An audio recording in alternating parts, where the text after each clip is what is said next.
we don't talk about stuff that we don't already use. And so it's important that from the onset, Jim and I didn't have relationships with companies like Shure and other companies that we have relationships with. We didn't, but we used their stuff and we believed in their stuff. Actually, one of the companies that we work with, one of the first things that they said to us was, listen, we love the show and it's great and everything. You know what I really like mostly? You guys already used our stuff. And it was like, that resonated with me. And there's a ton of influencers that may have tens and hundreds of thousands of followers and all this great stuff, but they don't use the stuff. So why would these companies, Shure, Rode, and you can name Logitech, we can name all of these companies, why would they just send you free stuff if you don't really know what you're doing yet? And for us, our currency really is trust. So, we make a little money if somebody buys stuff that we're doing, and that's all well and good.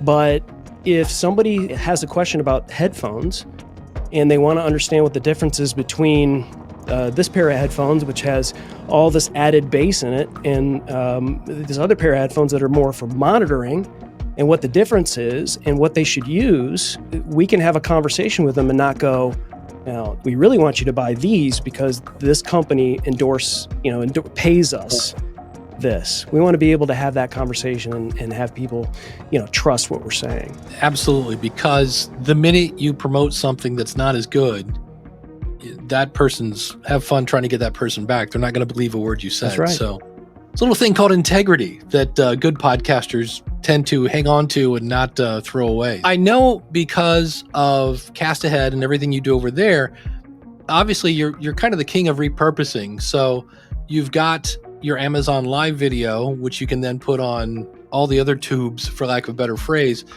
What are your, because people are like, well, should I put my stuff there or should I put it there? And so what's the answer to that? Because some people don't know where to put it. Other people say put it everywhere. Are there any pitfalls you need to avoid when you're on this version versus that version? We do take our shows and everything that we do, and I think it's Henry Ford. There's a Henry Ford quote, I want to say, that's using all parts of the pig or something like that. I'm sure I'm slaughtering it, no pun intended.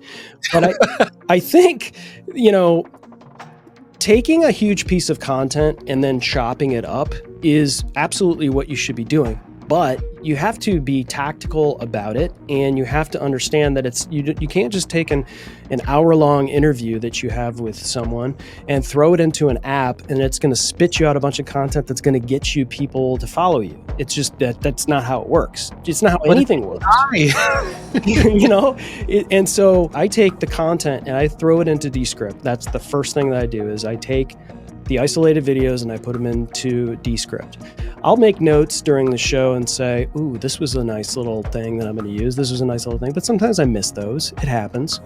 But Descript is a really great way. And for me, I'm a very read the words, visual kind of person. So I can kind of go through and say, oh, this is where Dave Jackson said this.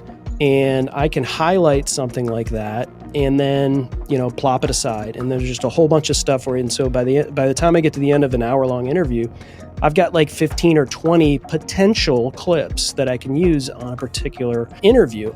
And so out of those 10 or 15 potential clips, I can take those and put them all into 59 seconds or less and put captions on them, do different things with them. And the right answer, I think, is it's the right answer to everything in terms of podcasting, right, Dave? It depends. It depends. Right. So there's a different video that probably resonates better with TikTok versus Instagram versus YouTube versus whatever, Kick versus Twitch versus whatever else you want to put out there. But the only way to really find out what resonates is to put it there. And so what a lot of what we've done is sometimes we're putting up a bunch of stuff and go, wow, how did that thing get that many views? And then get nothing on this platform. Well, maybe it's the type of video, maybe it's our platform that's just not the platform for us, right? Who knows? It's not like we're posting a lot of stuff on Pinterest all the time.